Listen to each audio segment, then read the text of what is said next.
மாநில காங்கிரஸ் பாஜகவுடன் கூட்டணி அமைத்திருக்கக்கூடிய நிலையில் அதன் இளைஞர் அணி தலைவர் யுவராஜா தற்போது எடப்பாடி பழனிசாமியை சந்தித்திருக்கிறார். இது குறித்து அவர் அறிக்கை ஒன்றையும் வெளியிட்டிருக்கிறார். அதில் பாஜகவுடன் கூட்டணி அமைத்திருக்கக்கூடிய நிலையில் அது தொடர்பாக தகவல் தெரிவிப்பதற்காகவும் ஒரு நன்றி தெரிவிக்கக்கூடிய மரியாதை நிமித்தமான சந்திப்பாக இது அமைந்ததாகவும் தெரிவித்திருக்கிறார். கூடுதல் விவரங்களோடு செய்தியாளர் கோகுல் இணைந்திருக்கிறார். அவரோடு பேசலாம். கோகுல், இப்போ இந்த சந்திப்பு குறித்து என்ன விளக்கம் கொடுக்கப்பட்டிருக்கு? அதிமுக பொதுச் செயலாளர் எடப்பாடி பழனிசாமி அவர்கள் சேலம் நெடுஞ்சாலை நிலையத்தில் இருக்கிறார். இந்த நிலையில் தமிழ் மாநில காங்கிரஸ் கட்சியினுடைய இளைஞர் அணி தலைவர் யுவராஜா சேலம் நெடுஞ்சாலை நகருக்கு வந்து எடப்பாடி பழனிசாமி அவர்களை சந்தித்தார். இதே நேரத்தில் சென்னையில் தமிழ் மாநில காங்கிரஸ் தலைவர் ஜி.கே. மூப்பனார் பாஜகவுடன் கூட்டணி உறுதி செய்யப்பட்டிருப்பதை செய்தியாளர்களிடம் சந்தித்த அதே வேளையில் இங்கு அந்த கட்சியினுடைய இளைஞர் அணி தலைவர் எடப்பாடி பழனிசாமி சந்தித்தது அரசியலில் ஒரு பரபரப்பை ஏற்படுத்தியது.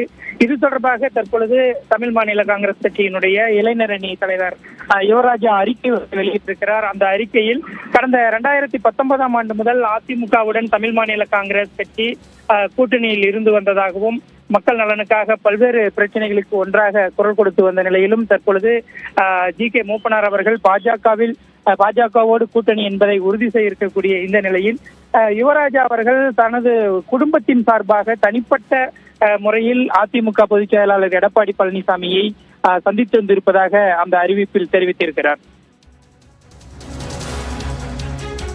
கோகுல், இப்போ கூட்டணி உறுதியாக இருக்கக்கூடிய நிலையில் மரியாதை நிமித்தமாக இந்த சந்திப்பு நடைபெறுவது என்பது தமிழ் மாநில காங்கிரஸில் இருக்கக்கூடிய அதிருப்தியை காட்டுவதாக பார்க்க முடியுமா? இது குறித்து அரசியல் வட்டாரங்களில் பலரும் இந்த சந்திப்பிற்கு பிறகு ஒரு பேச்சு எழுந்தது. குறிப்பாக யுவராஜா அதிமுக கூட்டணி சார்பில் தமிழ் மாநில காங்கிரஸ் கட்சியில் ஈரோட்டில் ஒரு நாடாளுமன்ற தேர்தலில் போட்டியிடுவதற்காக ஒரு சீட் கேட்கப்பட்டிருந்ததாக கூறப்பட்டு வந்தது. இந்த நிலையில் பாஜகவோடு கூட்டணி வைப்பதில் அவருக்கு உடன்பாடு இல்லை என்பது போன்ற ஒரு கருத்து பரவி வந்தது. அதே நேரத்தில் இன்று காலை அவர் எடப்பாடி பழனிசாமியை சந்தித்ததால் அவர் அதிருப்தியில் இருக்கலாம் என்கின்ற ஒரு கருத்தும் பரவி வந்தது. இந்த நிலையில் அவர் அங்கிருந்து செல்லும் போது மரியாதை நிமித்தமாக மட்டும் நான் சந்திக்க வந்தேன் என்று கூறி சென்றிருக்கிறார். அது மட்டுமல்லாமல் அவர் அவருடைய காரில் ஏற்கனவே கட்டப்பட்டிருந்த தமிழ் மாநில காங்கிரஸ் கட்சியினுடைய கொடி இல்லாமல் அந்த கார் அவருடைய காரில் வந்திருந்தார். இதனால் ஏதேனும் அவருக்கு அதிருப்தி இருக்கும் என்ற ஒரு கண்ணோட்டத்தில் தான் பார்க்கப்பட்டது. ஆனால் தற்பொழுது அவர் இப்படி ஒரு விளக்கத்தை அறிவித்திருக்கிறார். அவர் தனது குடும்பத்தின் சார்பாக தனிப்பட்ட முறையில் அதிமுக பொதுச் செயலாளர் எடப்பாடி பழனிசாமி சந்தித்திருப்பதாக கூறியிருக்கிறார். இது தற்பொழுது ஒரு பரபரப்பாக பேசப்பட்டு வருகிறது.